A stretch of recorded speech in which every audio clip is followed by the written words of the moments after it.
Welcome to SVG-TV News for Friday, February 9th, 2018. I am Rochelle Batiste with the details. Prime Minister Dr. Ralph Gonsalves is of the view that a letter penned by opposition leader Dr. Godwin Friday to the Speaker of the House of Assembly, Jomo Thomas, on a ruling he made recently preventing debate on a no-confidence motion against the government is wrong-headed and absurd.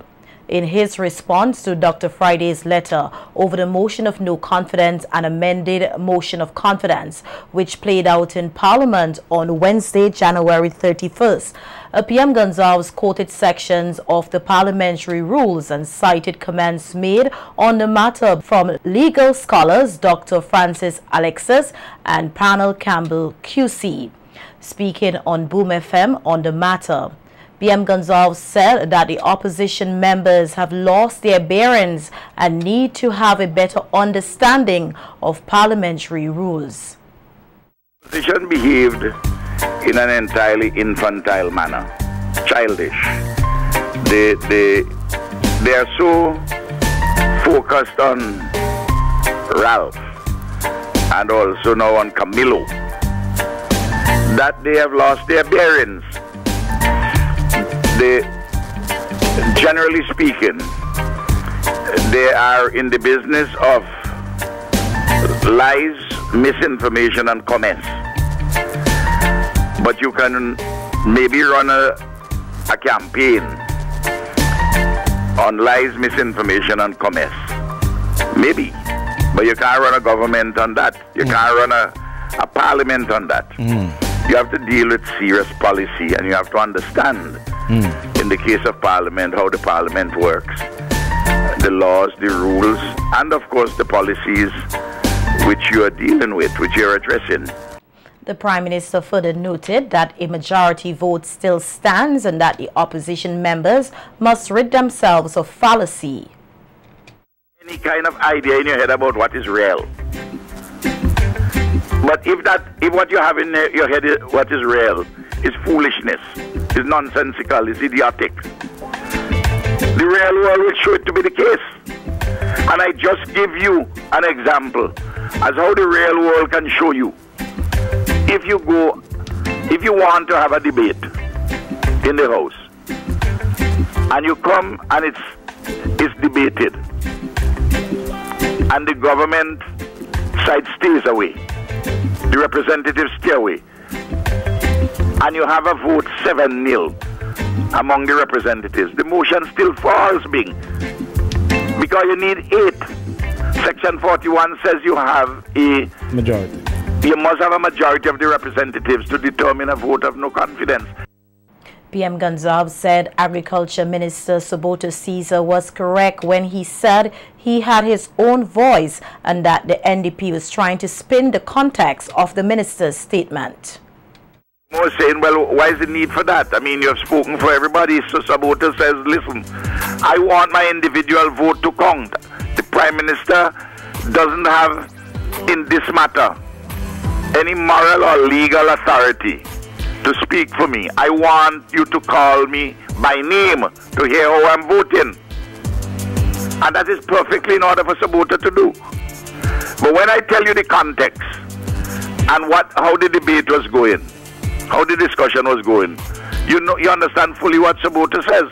And the opposition didn't know that. But what they want to do is to see if they can take words and spin something where there's nothing.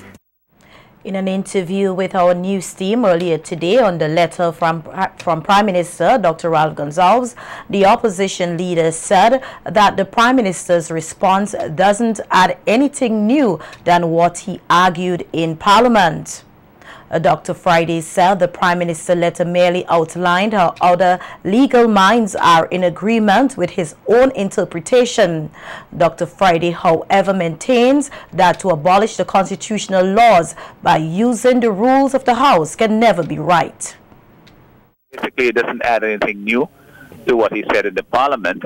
Essentially, what he said is that, there were that Pierre Campbell was agreeing with him, that Dr. Alexis from Grenada agrees with him and has written an opinion which was appended to the letter, and that the Attorney General agrees with him, and he's basically urging us to desist from the interpretation of Section 47 that we have advanced in the Parliament and elsewhere. But that didn't persuade me then, it doesn't persuade me now, because we will continue to press that our interpretation of Section 47 is correct, because essentially what they've done is they have abolished the constitutional provision by using the rules of the House, and that can't be right. Dr. Friday called on the Prime Minister to refrain from using insulting language and said this will not deter him and the opposition on a whole from seeking to stop any attempts to stifle democracy. Look at the letter, it's a fairly brief letter, and of course in its normal insultive language, which doesn't scare or change my opinion one bit, so I wish he would desist from that and try to be civil about it. But our position in the Parliament was that we have a constitutional right, not just us, any 3 members of Parliament who are elected, to bring a motion of no confidence. So once it's brought to the House, it must be debated and decided. Otherwise, it's pointless having the provision in the Constitution. And the opposition New Democratic Party will present on Monday and Tuesday next week what it calls the People's Budget at the party's headquarters at Democrat House from 5 p.m. to 10 p.m. on both days.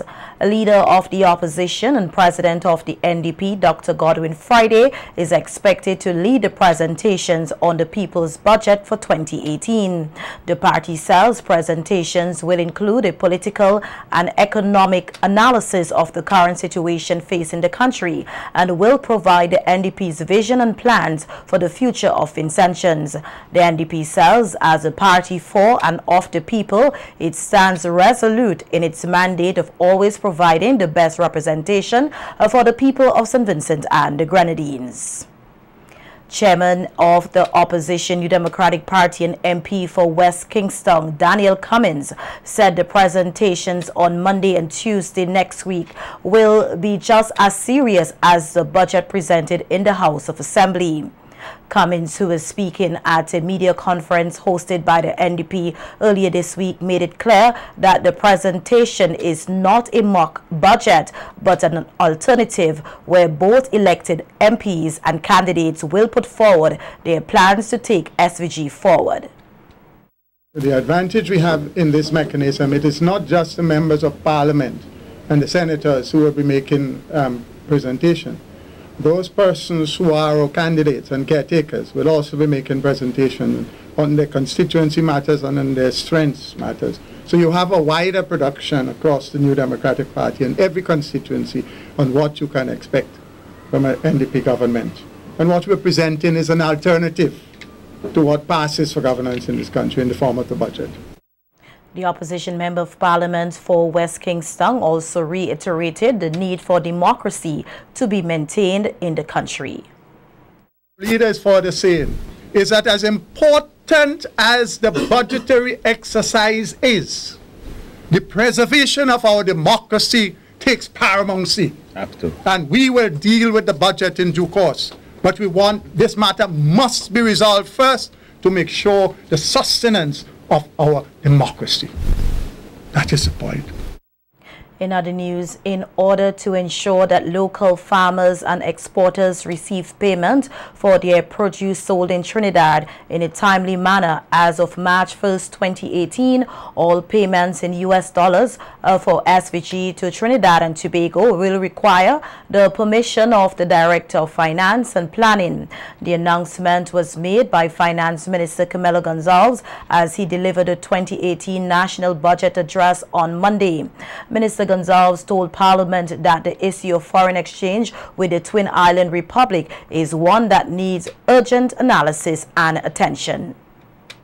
Trinidad and Tobago over the last 5 years has enjoyed a visible trade surplus, on average, of $149.9 million annually.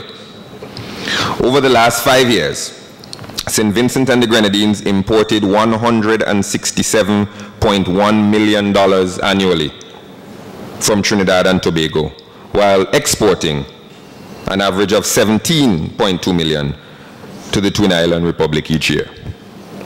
St. Vincent and the Grenadines pays Trinidad and Tobago for its imports in hard currency.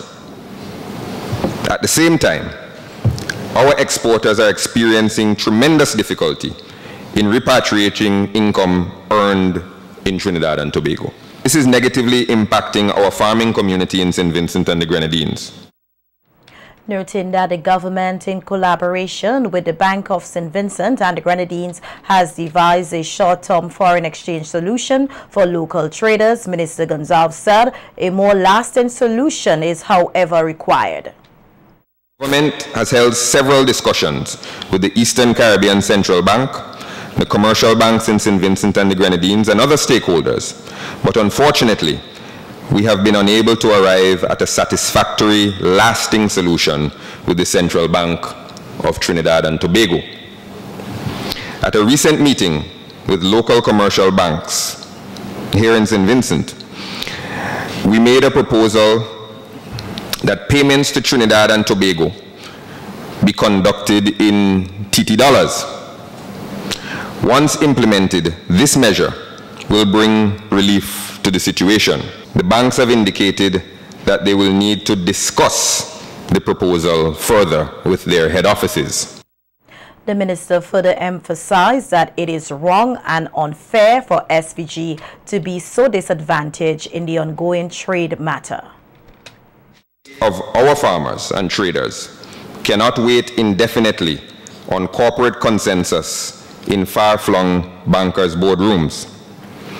As such, in order to ensure that our farmers and other exporters receive timely payments for their sales to and from Trinidad and Tobago, I hereby announce that as of the 1st of March 2018, the Ministry of Finance will enforce the relevant provisions of the Exchange Control Act with regard to payments in US dollars from St. Vincent and the Grenadines to Trinidad and Tobago. Accordingly, all US dollar payments to Trinidad and Tobago will require the prior approval of the Director of Finance and Planning.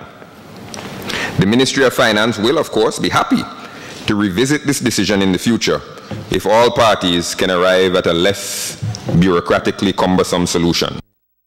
On the issue of marijuana, Minister of Agriculture, Sabota Caesar, said any marijuana industry which is to be set up here must be in the best interest of the people of St. Vincent and the Grenadines.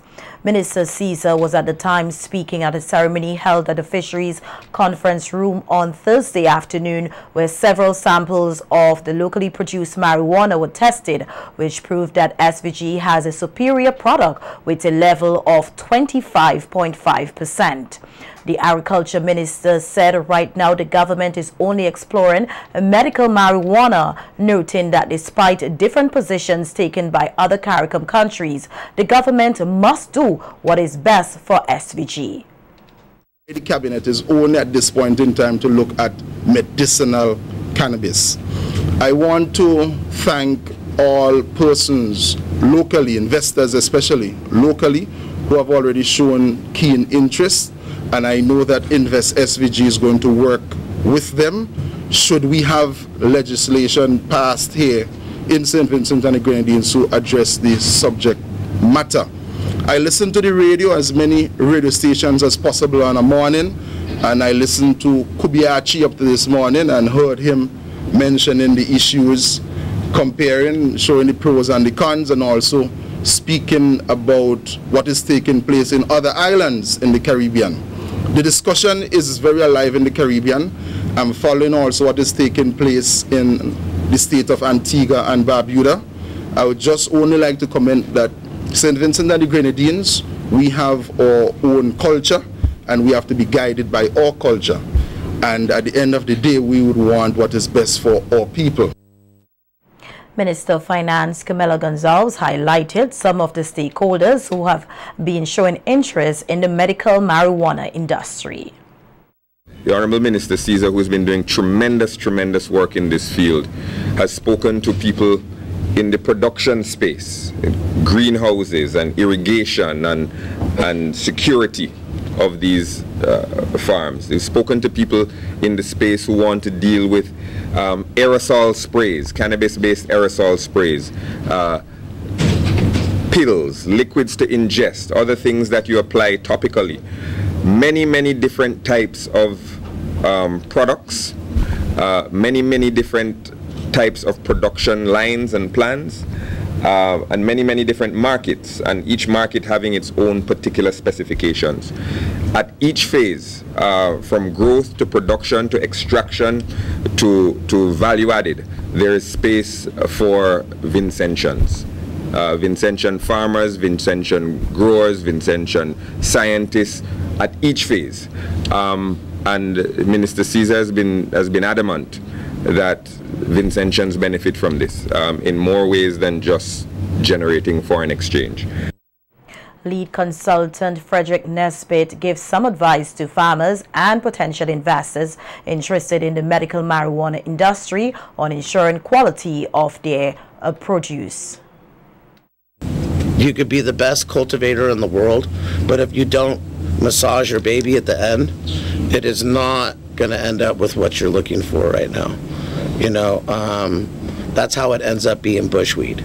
Because everyone starts, and while it's in the ground, a plant is a plant and it looks beautiful. Okay, so you have to be able to dry it, cure it, and keep it under a condition where the humidity is under 19%. So you're able to control those kind of conditions. But if you do not, it promotes mold, and it also degrades the THC. It turns the THC from THC to CBN. So what we're trying to do right now is, when the plant is wet, you have literally THCA, okay? And once the THCA is cured, that is when it becomes THC. Key stakeholders involved in the OECS Network of Excellence for Tourism and Hospitality Training and Education project will meet here in SVG next week. The two-day meeting will be held at the Beach Chroma Hotel on Monday and Tuesday. It is expected to bring together representatives of the OECS Commission, members of the Eastern Caribbean Institute of Tourism, the ECIT, Implementation Task Force and ICT Committee, and project consultants. According to a news release, the purpose of the meeting is to provide member states with an update on the ECIT implementation and obtain consensus on the strategic direction and program development for the Eastern Caribbean Institute of Tourism. The meeting will also engage members of the ECIT Implementation Task Force and the ICT Committee to get their input on formulating a sustainable strategy. In April of 2010, the OECS Council of Ministers of Tourism agreed to the development of an integrated system for hospitality training and education in the region. The Council of Ministers mandated the OECS Commission to establish a network of excellence for tourism and hospitality training and education. And the St. Vincent and the Grenadines Bureau of Standards, in collaboration with the CARICOM Regional Organization for Standards and Quality, CROSSQ, will be hosting a consultation here on Monday on draft CARICOM Regional Energy Efficiency Building Code. This consultation will be held at the Sunset Shores Beach Hotel conference room from 9 a.m. to 12 noon. According to the Agency for Public Information, the goal of the national consultation is to enable the local stakeholders to review the final draft CARICOM Regional Energy Efficiency Building Code in an effort to coordinate the inputs, comments from SVG, and to ensure that SVG's interests are reflected in the final document before its adaptation and implementation. In an attempt to strengthen health information systems in the OECS sub-region, as part of the HIV-TB elimination project, health information officials and other healthcare professionals from across the OECS region came together here this week for a workshop aimed at building awareness for an HIV-TB STI clinical management software for case-based surveillance, which is currently being rolled out. To ensure the process is effective, a relaunch of the case-based surveillance program is being piloted right here in SVG, which was launched on Monday, January 29th at the Beachcombers Hotel, pointing out that the initiative has so far been successful, piloted in 5 targeted areas here in SVG. Project consultant Mildred Fakaya said the program aims to standardize case-based surveillance reporting in the OECS sub-region. And then we have other countries present who also wish to roll out to their countries when St. Vincent is fully successful. So the OECS is trying to use the same software for the entire region. They are beginning to lose funding because they have no records to back up their claims. And actually they have claims, but most of these donors want to see records, they want to see evidence that you need these things when you ask for it. And so the case-based surveillance system tracks everything and gives the appropriate reports that these funders want to see. So what it helps to do is to see to seal the gaps that have always existed with the records, to also track the patients, monitor them, look at the lapses in the health system, because actually the system can show you when the failure is majorly health care related or when it is patient related.